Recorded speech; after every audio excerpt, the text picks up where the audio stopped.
Assalamualaikum everyone. It's Warda Ali. Welcome to Learners Academy.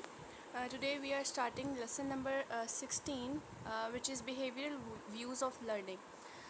Learning is a most important topic क्योंकि जो कि psychology में बहुत important जो है वो एक जगह रखता है लर्निंग। लर्निंग की जो मिस्ट्रीज़ हैं वो सॉल्व साइकोलॉजिस्ट और अमेरिकन और रशियन साइकोलॉजिस्ट बहुत चाहते थे कि उसको सॉल्व कर सकें।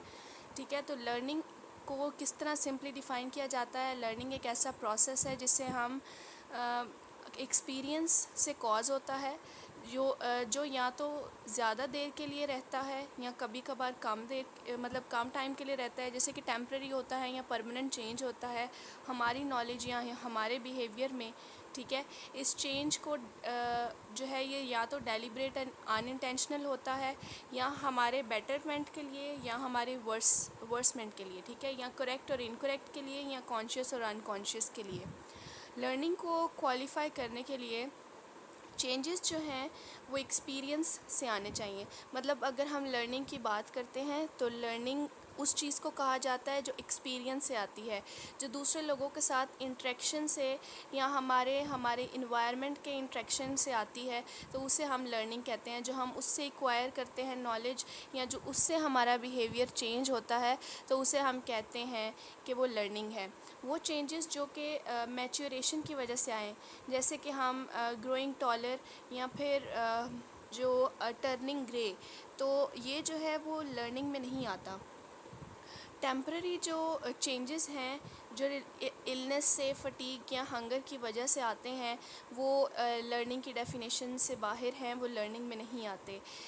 सबसे अर्लीस्ट एक्सप्लेनेशन जो लर्निंग की दी गई थी वो एरिस्टोटल ने दी थी, जो कि ग्रीक फ़िलासफ़र था, आप सब जानते होंगे, और 4th century.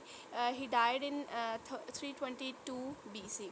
His explanation does not come out of experiments, कि उसके एक्सपेरिमेंट से जो एक्सप्लेनेशन है वो नहीं आई, बट बाय पर्सनल ऑब्जर्वेशन, क्योंकि उसने एक्सपेरिमेंट्स की हेल्प नहीं ली, उसने पर्सनल ऑब्जर्वेशन की बेस पर जो है वो एक्सपेरिमेंट्स किए। ही स्पेक्यूलेटेड दैट कि हमें चीज़ों को याद रखना चाहिए जो कि सिमिलर हों, जो कॉन्ट्रास्ट में हों, और वो जो कॉन्टेजियस हों, यानी कि कॉन्टीन्यूटी हो उनमें, हमें ऐसी चीज़ों को याद रखना चाहिए। और उसके बाद जो है वो बात की गई कि जो लास्ट प्रिंसिपल है, यानी कि कॉन्टेजियस की बात की गई है, तो जो लास्ट प्रिंसिपल है ये बहुत इम्पॉर्टेंट है, क्योंकि इसमें सारी एक्सप्लेनेशंस आ जाती हैं लर्निंग, जिसमें आता है लर्निंग बाय एसोसिएशन। जो कॉन्टिग्यूटी का प्रिंसिपल है वो ये बताता है कि दो या दो से ज़्यादा सेंसेशंस जो हैं वो एक साथ आएँ तो इनफ होती हैं और उनसे एसोसिएशन बन जाती है। कॉन्टिग्यूटी जो है उसने एक बहुत मेजर रोल प्ले किया था लर्निंग में।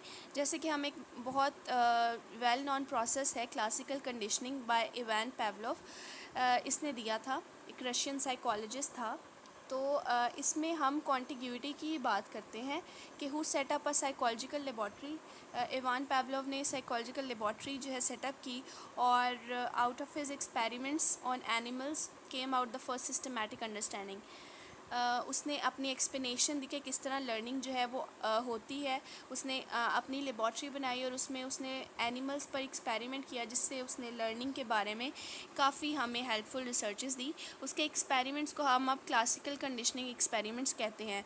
पावलोव ने ये व्यू दिया था कि लर्निंग जो है वो एसोसिएशन से होती है ऑफ ऑटोमेटिक रिस्पॉन्सेज, जैसे कि वो रिस्पॉन्सेज जो हमारे ऑटोमेटिक हैं विद द न्यू स्टिमुलाई। किसी भी नए स्टिमुलाई को हम एसोसिएट कर देते हैं वो स्टिमुलाई जो हमारा ऑटोमेटिक है। In a series of experiments Pavlov ने सबसे पहले रिंगिंग ऑफ बेल और रिकॉर्डिंग अ डॉग्स रिस्पॉन्स के का एक्सपेरिमेंट बताया। वेल नॉन एक्सपेरिमेंट्स है, you all know about this. As expected कि उसमें कोई स्लाइवेशन नहीं थी। एट दिस पॉइंट जब उसने बेल रिंग की तो वो एक न्यूट्रल स्टिमुलस था और उससे कोई भी स्लाइवेशन नहीं हुई। मगर जब पावलोव ने डॉग को खाने के लिए दिया तो स्लाइवेशन हुई, जो कि एक ऑटोमेटिक रिस्पॉन्स है। तो जो फूड था वो अनकंडीशनड स्टिमुलस था, क्योंकि उसके लिए कोई भी प्रियोर ट्रेनिंग या कंडीशनिंग नहीं चाहिए थी कि स्लाइवेशन हो। ठीक है। तो फूड का और जो स्लाइवेशन का कनेक्शन था वो नेचुरल था, इसलिए जो फूड था वो एक अनकंडीशनड स्टिमुलस था। स्लाइवेशन जो है वो एक अनकंडीशनड रिस्पॉन्स था, ठीक है। Again because it occurred automatically, क्योंकि ये ऑटोमेटिकली हुआ। Using these three elements, food को, स्लाइवेशन को और रिंगिंग बेल को उसने एसोसिएट किया। पेवलोव ने ये डिमॉन्स्ट्रेट किया कि डॉग जो है उसे कंडीशन किया जा सकता है कि वो स्लाइवेट करे after hearing the ringing bell. Pavlov के इस रिपीटेड एक्सपेरिमेंट के वजह से जो डॉग है वो रिंगिंग बेल पर भी स्लाइवेट करना स्टार्ट कर गया बिफ़ोर रिसीविंग द फूड मिलने से पहले ही वो स्लाइवेट करना स्टार्ट कर देता था।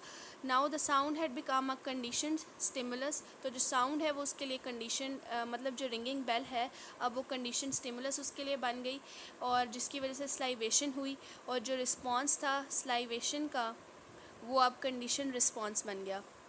लेटर एक अमेरिकन साइकोलॉजिस्ट था B.F. स्किनर, जिसने अपने एक्सपेरिमेंट्स किए लर्निंग के प्रोसेस को इलेबोरेट करने के लिए। उसने एक बिलीफ दिया कि काफ़ी ह्यूमन बिहेवियर्स जो है वो ओपरेंट होते हैं, यानी कि रिस्पोंडेंट नहीं होते।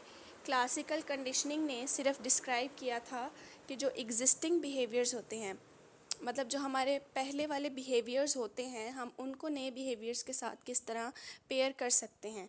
उसने क्लासिकल कंडीशनिंग में सिर्फ यही बताया गया। तो हम इसने अपने न्यू एक्सपेरिमेंट्स में ये एक्सप्लेन किया कि किस तरह नए बिहेवियर्स एक्वायर किए जाते हैं। तो बिहेवियर जैसे कि रिस्पॉन्स और एक्शन है, ये सिंपली एक वर्ड है for what a person does, मतलब एक पर्टिकुलर सिचुएशन में एक बंदा क्या करेगा वो उसका बिहेवियर है, वो उसका रिस्पॉन्स है। Conceptually we may think of a behaviour as a sandwich. हम बिहेवियर को बिल्कुल एक एग्जांपल सैंडविच की फॉर्म में लेते हैं, जो कि इन्वायरमेंटल इन्फ्लुएंसेस के दरमियान आती है।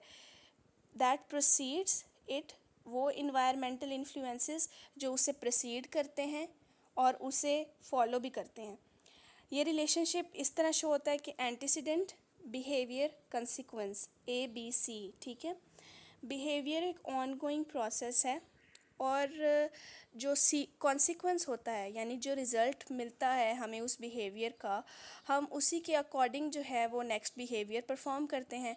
तो वो जो कंसिक्वेंस था पहले बिहेवियर का, वो अब नेक्स्ट बिहेवियर के लिए एंटीसीडेंट बन गया, ठीक है। तो इस तरह ये ABC का सीक्वेंस चलता रहता है। कंसिक्वेंसेस जो हैं वो डिटरमिन करते हैं कि कितनी दफ़ा वो पर्सन जो है वही बिहेवियर रिपीट करेगा। अगर कंसिक्वेंस अच्छा होगा तो पर्सन उस बिहेवियर को दोबारा रिपीट करेगा, और अगर वो कंसिक्वेंस बुरा होगा तो पर्सन उसे दोबारा रिपीट नहीं करेगा। The type and timing of consequence जो है वो भी स्ट्रेंथ करता है हमारे बिहेवियर को, या तो वो बढ़ाता है या उसे वीक कर देता है। स्किनर ने 4 कंडीशंस भी दी लर्निंग की। इसने कहा कि लर्निंग में 4 कंडीशंस होती हैं: continuous reinforcement schedule, intermittent reinforcement schedule, interval schedule and ratio schedule. जैसे कि हमें नाम से पता चल रहा है कॉन्टीन्यूस रीइंफोर्समेंट शेड्यूल, तो इसमें कॉन्टिग्यूटी होगी, इसमें कॉन्टीन्यूस टाइम होगा। तो ये ऑपरेटिव तब होता है जब एक रीइंफोर्सर्स को जो है हर अप्रोप्रिएट रिस्पॉन्स पर जो है उसे रीइंफोर्सर दिया जाए।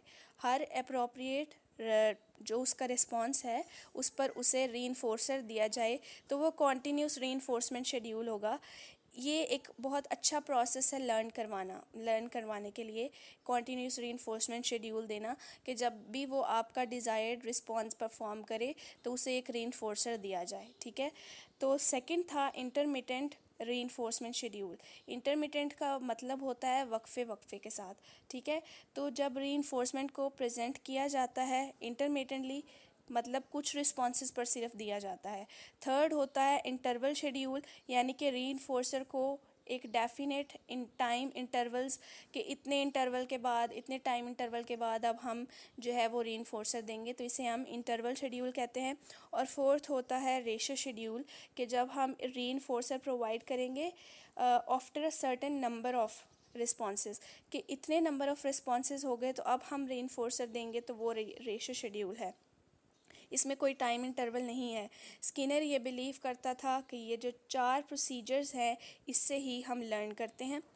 अब हम अगर इन सब चीज़ों की जो थ्योरीज़ हमने पढ़ी और जो लर्निंग की डेफिनेशन हमने पढ़ी, अगर इसको हम एजुकेशनल साइकोलॉजी के साथ रिलेट करें तो वो इस तरह रिलेट होती है कि जो ये सारी थ्योरीज़ हैं ये एक टीचर को अवेयर करती हैं कि लर्निंग के बेसिक प्रिंसिपल्स क्या हैं, किस तरह हम रीइंफोर्स कर सकते हैं एक बच्चे को और उसे रीइंफोर्समेंट देकर उसको उसकी लर्निंग को बेटर कर सकते हैं, उसको टाइम इंटरवल देकर, नंबर ऑफ़ रिस्पॉन्सेज देकर उसे कैसे लर्निंग करवा सकते हैं। और हम काफ़ी सारे बेसिक फैक्ट्स जो हैं वो समझ आते हैं इन सारी थ्योरीज़ को पढ़ के। Thank you.